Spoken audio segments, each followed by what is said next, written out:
देखिए, that is projection. That's a wrong projection, and people have accepted that wrong projection. Actually, he is not. He is a very innocent person. He is a very gentleman. He needs to understand कि seriously ballot paper लाने में क्या problem है. Ballot paper लाने में क्या problem है, एक ट्रांसपेरेंट इलेक्शन कराने में क्या. सिर्फ एक इनकी मंशा मुझे क्या लगती है कि बस पावर में रहना है, कुर्सी में. या कश्मीरी पंडितों के लिए मैं भी जानना चाहती हूँ. वो कश्मीरी पंडित मर रहे थे और वो एक ट्रांसफर पॉलिसी मांग रहे थे कि हमें टेम्परेरी बेसिस पे जम्मू शिफ्ट कर दो. तो मोदी जी ने कहा गोली खाओ उधर. जज जो सुप्रीम कोर्ट या हाई कोर्ट की कुर्सी में बैठा है वो उसको चौकीदार माना जाता है संविधान का. तो संविधान को बचाने के लिए चाहे वो सुप्रीम कोर्ट है या फिर हाई कोर्ट है, उसमें इनहेरेंट पावर्स वेस्टेड है, तो वो सुओ मोटो कॉग्निजेंस ले सकता है. 1 साल तक धरना दी और कितने किसानों की मौत हो गई. उन किसानों को जाके पूछिए कि उन किसानों की क्या इच्छा है और उन किसानों की क्या डिमांड है. सी वी नीड टू राइज. इस देश को उठने की जरूरत है. कहते हैं साम दाम दंड भेद, और साम दाम दंड भेद खेलने की जरूरत है मेरे भाई. लेकिन राहुल गांधी को तो पप्पू साबित करता है. देखिए, that is projection. That's a wrong projection, and people have accepted that wrong projection. Actually, he is not.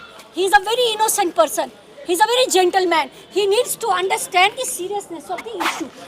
अगर दुश्मन आपका बहुत मजबूत है, मैं दुश्मन नहीं बुलाऊंगी भाजपा को, मैं दुश्मन नहीं बुलाऊंगी मोदी जी को, बट अगर आपकी अपोजिशन स्ट्रांग है, आपकी अपोजिशन चालाक है, तो आपको भी चालाक होने की जरूरत है. That Rahul Gandhi needs to understand. एक लास्ट सवाल है, जिस तरह से मुद्दे चल रहे हैं, राहुल गांधी यात्रा भी कर रहे हैं, लेकिन तमाम ऐसे मुद्दे दबा दिए जा रहे हैं. चाहे वह भी देख रहे हैं आप, मणिपुर जल रहा था, अब जाके जो उत्तराखंड में भी आग पहुंच चुकी है, जो रात को चल रहा था. ये जिम्मेवारी सिर्फ राहुल गांधी की नहीं है. लेट मी टेल यू, ये जिम्मेवारी सिर्फ दीपिका पुष्करनाथ की नहीं है जिससे आप प्रश्न पूछ रहे हैं. ये जिम्मेवारी मीडिया की भी है कि उसको हाईलाइट करे और लोगों तक पहुंचाए. तो कैसे पहुंचे? उसी के लिए आपको पूरा एक सिस्टम चेंज करने की जरूरत है. हर एक को अंडरस्टैंड करने की जरूरत है. अगर एक मीडिया वाला, एक प्रेस वाला, उसके एथिक्स है कि he has to be transparent, so he needs to show.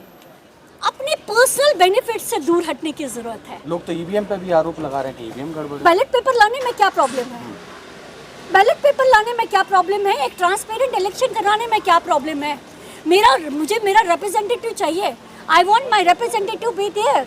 I want to elect him through a ballot paper. What is your problem? Please do that.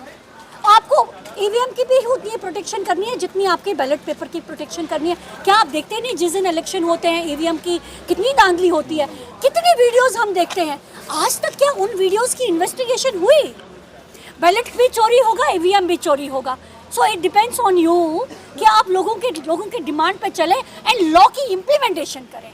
लेकिन सुप्रीम कोर्ट जिस संविधान की रक्षा करता है, सुप्रीम कोर्ट कहीं ना कहीं मुद्दों पे खामोश नजर आता है. देखिए, I even have a point. दो छोटा मुंह बड़ी बात हो जाएगी.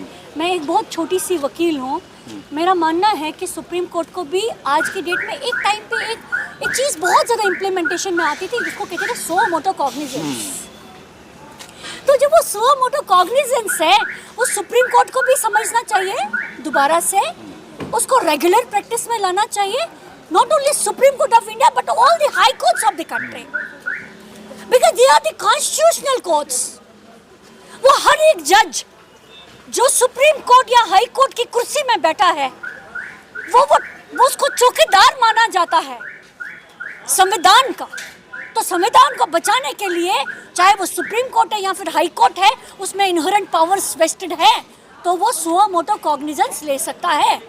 तो जागो भारत जागो की इम्प्लीमेंटेशन है. डेवलपमेंट जो है वो प्रोटेक्शन है ऑफ एवरीवन. कोर्ट अब तो संसद में भी बोल दिया है 400 पार लाने की बात कर दी है मोदी जी ने. अब मैंने आपको बोला ना, ये साम दाम दंड भेद खेलते हैं. I am sure he will do it. I am sure. ये मैं कहती हूँ, ये मैं सबको कहती हूँ कि आप भूल जाओ कि भाजपा आपको कुछ करने देगी. भाजपा साम दाम दंड भेद खेलती है. और भाई जब मैंने बोला साम दाम दंड भेद, तो उसमें बहुत कुछ है. You need to read between the lines. So तभी अपोजिशन के कंधों पे बहुत बड़ी जिम्मेवारी है. तभी मैं कहती हूँ Rahul Gandhi needs to become a pro gamer, not an athlete. हमें वो सड़कों पे नहीं चाहिए, हमें वो पार्लियामेंट में चाहिए. That's it. एक लास्ट सवाल है, आप कश्मीरी पंडित हैं और मोदी जी ने कश्मीरी पंडितों की समस्या के लिए पार्लियामेंट से लेके सड़क से लेके मीडिया तक बहुत हुल्ला मचाया. क्या किया कश्मीरी पंडितों के लिए मैं भी जानना चाहती हूँ. वो कश्मीरी पंडित मर रहे थे और वो एक ट्रांसफर पॉलिसी मांग रहे थे कि हमें टेम्पररी बेसिस पे जम्मू शिफ्ट कर दो, तो मोदी जी ने कहा गोली खाओ उधर ही बैठ के, आपको नहीं ट्रांसफर किया जाएगा। वो कड़कती सर्दी में कश्मीरी पंडितों ने जम्मू के गलियों में जाके प्रोटेस्ट किया कि हमारी जान बचाओ, तो मोदी जी और अमित शाह के कान पे जूं भी नहीं रेंगी। तो कश्मीरी पंडितों की कहाँ प्रोटेक्शन की? पलायन का टाइम 1990, रियासत में थे जगमोहन और जनता दल थी सपोर्टेड बाय भाजपा, तो भूल गए आप वो टाइम। अगर 370 की सफाई की गई तो कश्मीरी पंडितों का पलायन क्यों नहीं रोका गया? कश्मीरी पंडितों की वापसी क्यों नहीं हुई आज तक? क्यों एक सेफ जोन कश्मीरी पंडितों को नहीं मिला? कब तक कश्मीरी पंडित अपने देश में दंडित रहेगा? कब तक कश्मीरी पंडित अपने देश में रिफ्यूजी कहलाया जाएगा? I seek rehabilitation, I seek return, but I seek protection of my life. तो एजेंडा था मोदी सरकार का? इनके एजेंडा तो पता नहीं क्या क्या है। मैंने कहा ना आपको, साम दाम दंड भेद। इनका सिर्फ एक इनकी मंशा मुझे क्या लगती है कि बस पावर में रहना है, कुर्सी में रहना है। इनका सिर्फ एक इनकी मंशा मुझे क्या लगती है कि बस पावर में रहना है, कुर्सी में रहना है। मूवी भी बन गई कश्मीरी पंडितों पे, उससे कुछ बेनिफिट मिला आपको? अग्निहोत्री का जी, अब कम अगेन प्लीज। जो विवेक अग्निहोत्री ने मूवी बनाई थी आर्टिकल 370। आप विवेक अग्निहोत्री की मूवी ना देखिए, आप एक कश्मीरी पंडित से बात कीजिए।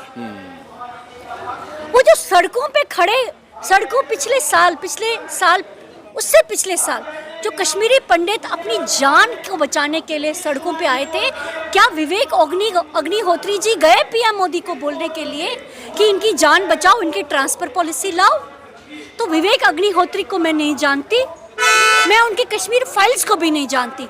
मैं कश्मीरी पंडित के दर्द को जानती हूँ और एक कश्मीरी पंडित को जानती हूँ। That's it. सुप्रीम कोर्ट में कल यूएपीए को लेकर जो टिप्पणी आई है कि टाइम ज़्यादा होने की वजह से फ़ायदा नहीं मिलेगा, उसमें एक हवाला भी दिया गया पुराने केस का, तो कहा जो अलग कॉन्टेक्स्ट। देखिए, आई थिंक जो सुप्रीम कोर्ट का जिस भी केस में कोई भी ओपिनियन आया होगा या ऑब्जर्वेशन आया होगा, आई थिंक वो केस टू केस डिपेंड करता है। मैं खुद से यूएपीए के कितने केसेस के लॉयर हूँ डिफेंस के साइड से, मुझे दिखता है एक वीक चार्जशीट, और मुझे दिखता है 100% एक्यूटल, राइट? सो वो सुप्रीम कोर्ट ने किस हालात में किस केस में बोला है, I will not comment, but मैंने ये आज पढ़ा है कि सुप्रीम कोर्ट कहता है कि यूएपीए के केसेस में bail is exception, jail is rule, but वो that too will depend on a strong investigation, a strong charge sheet. एक वीक चार्जशीट पे वो लागू नहीं होता है। Thank you so much. Thank you.